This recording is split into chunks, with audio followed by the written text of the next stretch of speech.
Puspita Raja Herbal, salam sehat alami.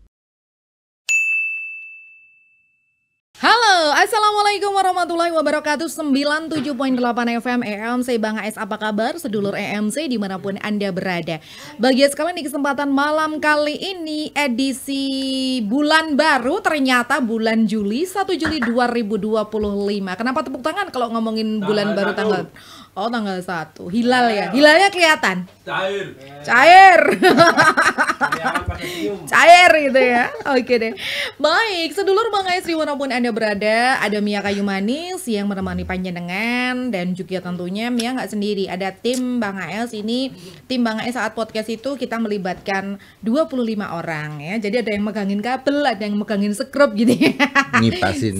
Aduh, ada yang ngipasin juga. Ngipasinnya dari bawah ya Bang ya. Oke, baik teman-teman yang ada di rumah di 97.8 FM, apa kabar? Semoga semuanya sehat. Yang ada di YouTube kami juga di Hasan Sabila Official.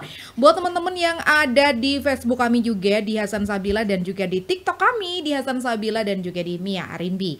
Nah, sedulur Bang AS, kita sapa dulu yuk beliau yang sudah bersama Mia. Kira-kira kita akan mendapatkan asupan ilmu apa yang bisa kita dapatkan di malam kali ini agar kita bisa mengaplikasikannya kalau dalam kehidupan sehari-hari ataupun berbagi kepada teman maupun sedulur.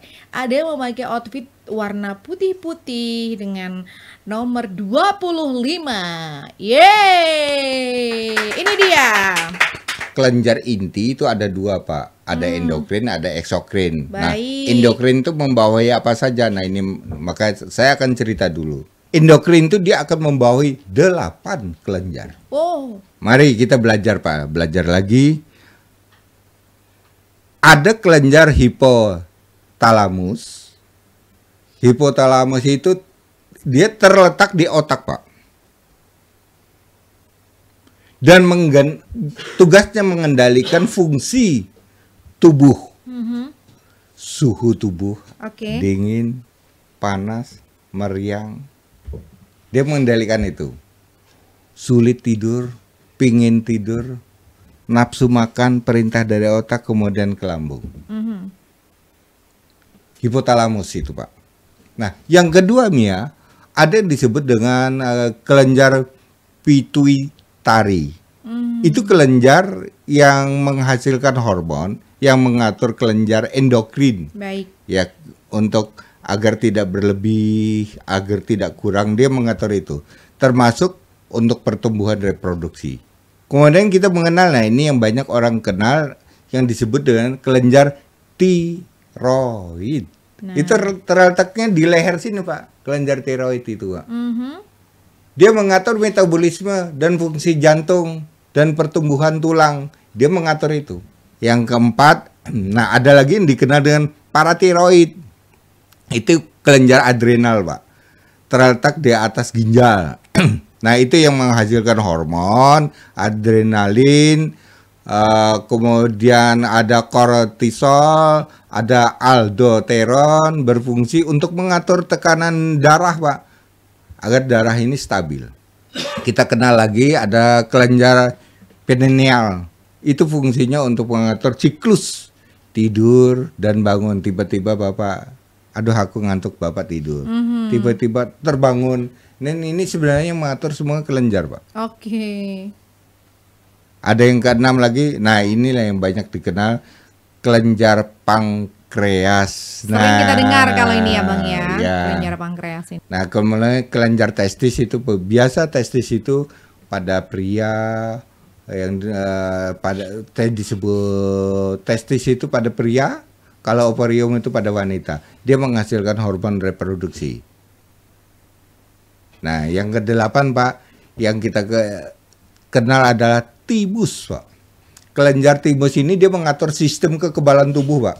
Sekarang, nah kita akan cerita lagi yang di bawah atau di naungan eksokrin, di kelenjar eksokrin. Itu apa saja? Ada yang disebut kelenjar keringat kalau dalam bahasa Indonesianya, atau kalau di kamus kedokteran disebut dengan sidomyelin. Kelenjar sidomyelin.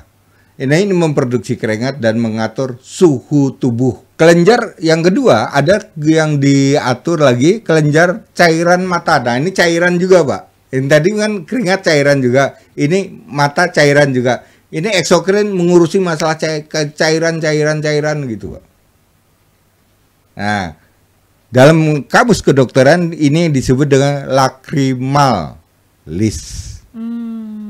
Ya. Kelenjar air mata. Kelenjar air mata. Dia menghasilkan air mata untuk melumasi mata agar mata ini tidak kering, Pak. Kalau kering dia akan terjadi mata ini menjadi buta atau tidak bisa melihat. Nah, kemudian ada cairan lambung. Nah, ini cairan lambung ini, kelenjar lambung namanya. Ada kelenjar lambung. Iya, ada kelenjar lambung. Nah, dia menghasilkan enzim. Untuk apa enzim ini? Enzim pada pencernaan untuk membantu menghancurkan makanan, Pak. Nah, yang keempat ada yang kelenjar Brunner nih. Ini terletak di usus halus, Pak. Dia berfungsi juga mensekresi zat yang melindungi usus. Apa yang dikeluarkan dia? Dia mengeluarkan ada lendir, Pak. Oh, berarti agar dia tidak luka. Dia kalau di bawah eksokrin ini urusannya cairan dia. Cairan dan lendir. Nah, ini yang sering pada wanita ya. Kelenjar susu, kalau di dalam kamus kedokteran, kelenjar susu ini disebut juga mammary glands. Dia menghasilkan ASI, Pak. Terus yang keenam ada kelenjar getah bening. Nah, ini yang sering dikenal. Kelenjar getah bening ini di dalam sistem kekebalan tubuh, Pak. Dia berperan untuk membuat kekebalan tubuh agar cairan di dalam tubuh ini tercukupi.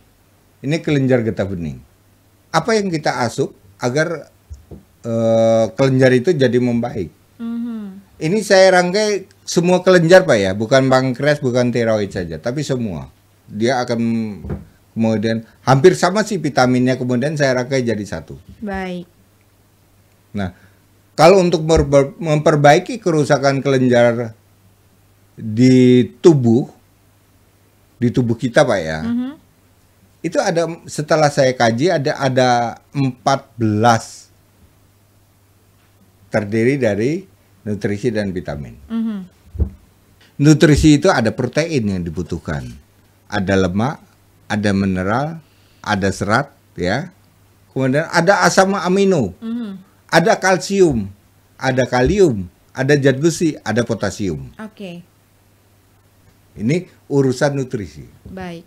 Nah, kemudian saya juga butuh vitamin. Vitaminnya apa? Ada vitamin B12, B6, vitamin C, vitamin K, kemudian vitamin E. Nah, ini kita gabungkan, Pak, jadi satu. Oke. Menjadi satu produk. Wow. Jadi satu produk. Nah, kemudian terkenallah di sini dari semua asupan-asupan ini ada di biji pare. Nah, kemudian biji mandingan. Ada lagi lobak, ya, lobak putih, ya, lobak.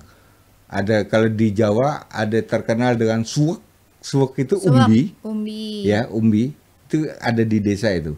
Itu ternyata itu bagus banget untuk membangun kerusakan kelenjar. Oke. Terus ada kacang kapri. Wow. Nah, dari berbagai ini kemudian kita ambil patinya. Kemudian kita jadikan tepung, masukkan di kapsul, maka dia akan memproduksi perbaikan kelenjar. Nah, semua ini, Mia, ini ada di Ratogen. Oke. Gitu. Nah, Pak, akhirnya, Pak, saya temukan, Pak, semua orang yang bermasalah pada mata, kelenjar mata tadi kan, Pak, ada bermasalah pada diabetes, berarti kelenjar pankreas kan, ada yang orang cuci darah, berarti tiroid kan, ada orang yang tensi nggak turun-turun, hipertiroid kan itu, Pak. Nah, itulah yang akan saya sekali minum itu, tapi semuanya dia akan kena. Itu yang saya harapkan. Baik, gitu. Jadi masuk ke namanya Ratogen ya. Ratogen. Ratogen ini sudah ada kandungan-kandungan yang tadi disebutkan sama Bang Es, termasuk di sini biji pare, biji mandingen, lobak putih, suwek, dan juga betul. kacang kapri yang digunakan Bang Es untuk memperbaiki yang namanya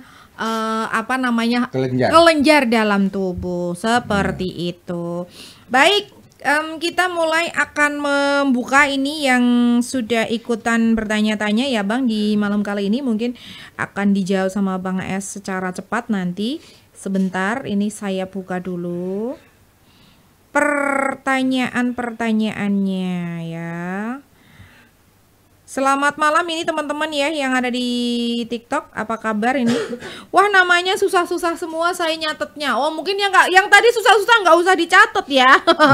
Ya, gitu ya. nanti susahnya. Oke. Atau nanti bisa lihat di tayangan kita yang berikutnya kan ada ini ya. Nanti akan tayangan ulang ya. Tayangan ulang dan juga akan di-share kok nanti Iya. ya sama admin. Ada Kak Zain dan Caira. Untuk jerawat hormon obatnya pakai apa ya Pak Bang AS? Jadi ada jerawat karena hormon. Ya, kalau ada kelainan hormon pasti kita pakai Ratogen. Terus kemudian untuk kulit ya, untuk kulitnya kita pakai Hemba. Jadi Ratogen dan Hemba. Ratogen dan Hemba ya Kak. Kemudian dari Kak Hafidatul Rofiah, Bang, kalau piris itu obat saraf atau kaku kaki kesemutan? Virus itu salah satu obat untuk gangguan dari diabetes. Berarti Ya. seperti itu ya Kak ya, untuk kematian saraf karena neuropati diabetes. Ya. Dari Kak D Cabang mau tanya, mata ibu saya kalau kena angin perih dan mengganjal, obatnya apa ya? Perih dan mengganjal. Kalau perih itu tanda-tanda kekebalan tubuh, berarti masih pada kelenjar. Mengganjal ini adalah salah satu penyakit. Pengganjal itu bisa dari gula, bisa dari lemak atau kolesterol. Mengganjal. Berarti kita harus menggunakan dua perpaduan. Berarti kita yang mengganjal kita pakai Arda, ya.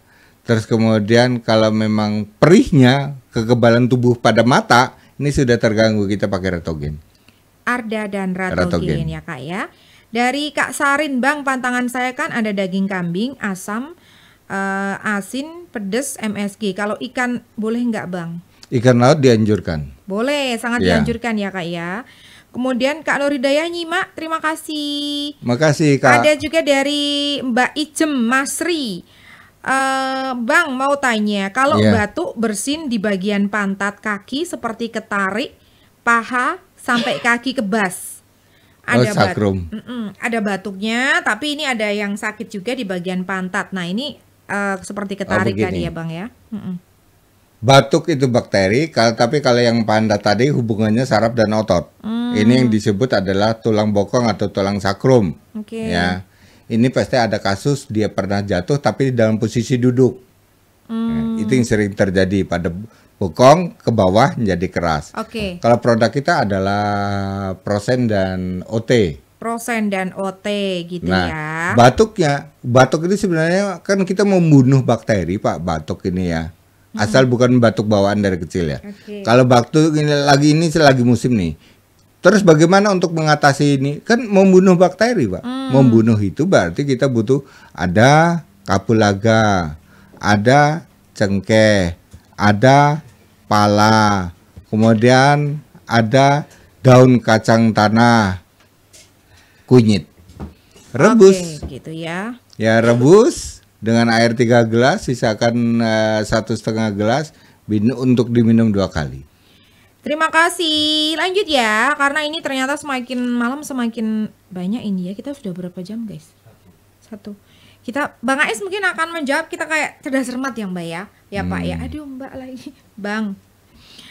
Waalaikumsalam Bang. Kalau jari tengah saya kok kaku, susah ditekuk, ada riwayat diabetes ini Bu Rukmini. Menggunakan obat apa? Kapur kalau ini. Ini gunakanlah Arda dan T-shirt. Arda dan T-shirt. Ya. Ada juga dari Kak Nuni Listianingrum, Bang. Kalau kaki rasanya pegal di sendi-sendi, kolesterol 236, gula, tensi, asam urat normal. 236. Itu belum termasuk kolesterol parah sih ya. Jadi sendi, kemungkinan ada kasus-kasus pembesaran otot sendi atau ada sumbatan pada pembuluh darah sendi gitu. Kalau kaku bisa digunakan pakai Blin untuk pembuluh darah sendinya. Jadi Blin itu bukan stroke saja tapi pembuluh darah sendi. Dan yang kedua dia pakai Prosen. Blin dan Prosen ya Kak Nuni ya. Dari Kak Endang Suryani, Bang, asam urat tinggi untuk perbaikan fungsi ginjal sebaiknya pakai produk apa, Bang? Nah, cocok kalau ini dengan pertanyaannya. Mm-mm. Fungsi ginjal pasti terganggu. Kenapa? Karena dia punya asam urat tinggi. Harusnya kelebihan zat asam urat ya atau purin itu dibuang melalui ginjal, dihancurkan, seperti pertanyaan seperti lambung tadi, Pak. Dihancurkan berbentuk cairan lewat urin. Tapi ini tidak mampu karena asam uratnya tinggi, sehingga ada sebagian yang tertinggal. Ini yang bisa membuat kerusakan pada fungsi ginjal. Nah, bagaimana, Bang, asam urat dan fungsi ginjal saya agar ini bagus? Pakai Microsolen dan Altilis. Microsolen dan Altilis ya, Ya. Kak ya. Dari Kak Raturani. Waalaikumsalam. Waalaikumsalam. Bang AS dan Mbak Mia, pasien gagal ginjal, obat untuk menurunkan fosfor itu apa ya? Untuk kalau ini harus ada kalau perpaduan, ini harus ada berbagai berbagai unsur yang harus kita perbaiki selain fosfor ya. Jadi kotoran atau ampas-ampas pada ginjal harus kita buang agar kreatin ini aman, kemudian urium itu juga aman dalam batas normal. Nah, berarti ada 3 paduan, Pak. Ada Altilis diminum malam hari, siang harinya Kreas, pagi harinya Microsolen. Oke, begitu nggih. Ya, Kemudian dari Kak Ref, kalau gula tinggi untuk kesehatan ginjalnya, Bang?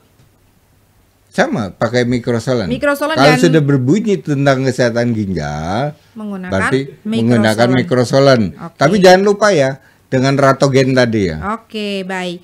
Terakhir nih dari Kak Yakti, Bang, penderita hipertiroid dan autoimun. Ini tadi. SLE pakai apa, Bang? Tadi kalau dia produksinya berlebihan, berarti kan ada kan, Pak, ada ada kelebihan kelenjar tadi terlalu berlebih dia memproduksi sehingga disebut hiper. Ini caranya bagaimana? Nah, kita normalkan. Pakai apa? Pakai Ratogen. Nah, yang sudah terlanjur berlebih bagaimana ya? Pakai Brico.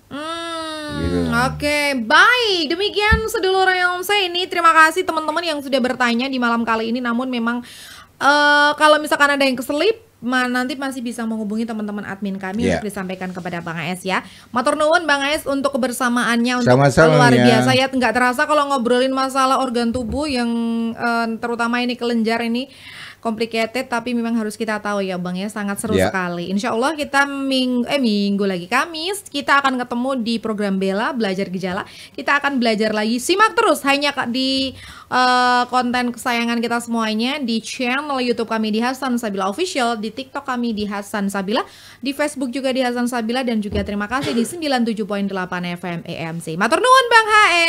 Sama-sama ya, terima kasih juga pada Hasan Sabila dulur MC. Tentunya Anda selalu menyimak kami. Oke. Inilah ilmu Bang AS yang bisa Yes. disumbangkan.